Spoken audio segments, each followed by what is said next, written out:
When we think of Dubai, some of the first few things that come to our mind are skyscrapers, sky-high mega projects, endless spending on luxury items, influencers, never-ending construction sites, and international trading.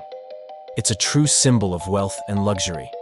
Dubai is really a money-making machine that was built from nothing in the middle of a desert, driven by long-term strategic planning and smart decisions.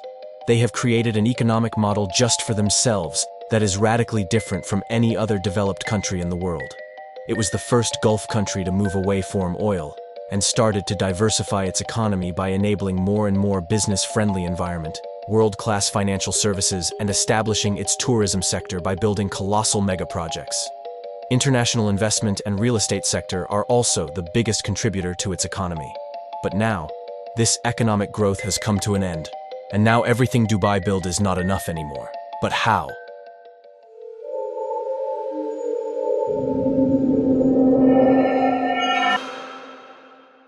This is what Dubai looked like in 1960s. It was a small fishing settlement with 30,000 inhabitants. Its economy was dependent only on fishing and pearl trading. But soon they discovered oil fields. The income from the exploitation of this resource allowed it to invest in large infrastructure projects such as highways, ports, and industrial centers. Many of the people think that oil is the biggest income source of Dubai, but it's not true, as the sector only contributes around 5% of the economy. This is because the vision of Sheikh Rashid bin Saeed Al Maktoum, the father of modern Dubai. Sheikh soon realized that unlike their neighbors, Dubai does not have large oil reserves, and they would start to deplete in a few decades. And they should also establish new sectors, so they can survive without oil. Therefore, they adapted a new economic model that only suits to Dubai. After exporting oil from their land, they built ports to establish Dubai as the regional trading hub and also launched their new local airline Emirates, which helped Dubai to connect to some of the major cities in the world. Up until then, there was another city in the Middle East that basically had the position that Dubai has today. This was the city where Western companies had their regional headquarters, a city with fancy restaurants and luxury shopping malls where white millionaires and people from the entire region come to have fun and spend their best times in the city. This city was Beirut, the capital of Lebanon. But in the 1970s, when the Lebanese civil war happened, Beirut was out of the map due to investors' concerns about their investments in the nation. Dubai immediately filled the gap by allowing more and more Western banks and international law firms to establish franchises in Dubai, offering them a safe and Western-friendly environment. Rich people who had parked their money in Beirut now started to transfer it into Dubai, where they now also have all of the professional services for them. Dubai's local airline also made Dubai more accessible to these investors and tourists who had come to spend their money in Dubai's never-ending shops, luxury hotels, and restaurants. And on top of that, the ruler of Dubai also launched another program, which ended up creating its highly saturated real estate industry. Since mid-1990s, Dubai is building large real estate projects endlessly, welcoming more and more international tourists and getting rid of its oil dependency.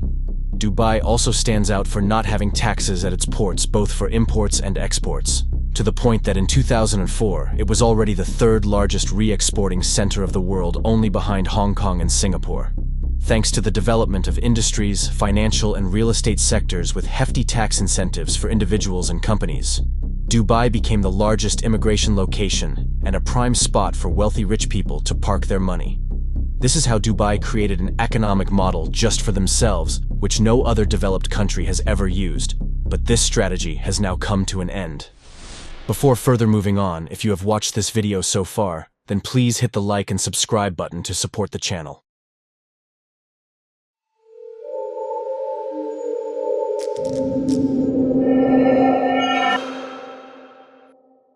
When their wealthy neighbors were enjoying their lives and spending their oil money in Dubai. Dubai from the beginning has always established itself as a luxury hotspot and ran away from being too dependent on oil, and the city faced basically zero competition in what it offered. But now, as the demand of oil prices is expected to fall further in the future, due to EV boom and climate concerns, there are more and more countries in the Middle East that are on a path to become the next Dubai. According to the IMF, the Gulf countries could deplete their financial reserves as soon as 2034. Which rings the alarm bell for their future economic growth. It means that they have to completely reform their economies as soon as possible Otherwise, they will be facing some really bad outcomes. And all of Gulf countries are very aware of this, and that's why they are all announcing grand future plans to restructure their economies and getting rid of their oil dependency in the coming years. For example, Saudi Arab is building the Neom city, and the line, Bahrain and Qatar are also making headlines globally to be the next best spot for investors to invest their money, giving huge competition to Dubai's economy. The government of Dubai has also borrowed a lot to help its economy grow and is surrounded by very conflictive countries like Iran. Despite the glamorous city life, Dubai's biggest challenge is desertification. The continuous advance of desert has created some severe issues for Dubai. In the span of just 2 decades from 2000 to 2020, Dubai lost more than 60% of its fertile land. It is harmful for Dubai's economy, as it increases its dependence on food imports. To solve this problem, in 2010, Sheikh Mohammed launched an initiative also known as 1 Million Tree Project, with the goal of stopping desertification and increase green areas in the city. However, this project failed, and most of the trees died due to Dubai's harsh weather conditions. Another problem for Dubai, which is becoming the cause of its economic collapse, is its huge debt problem.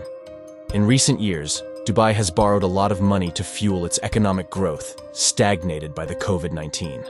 The debt has now reached a whopping 120% of the GDP. If a nation wants to pay its debt, there are 3 ways to do that. Number first is by raising taxes on citizens.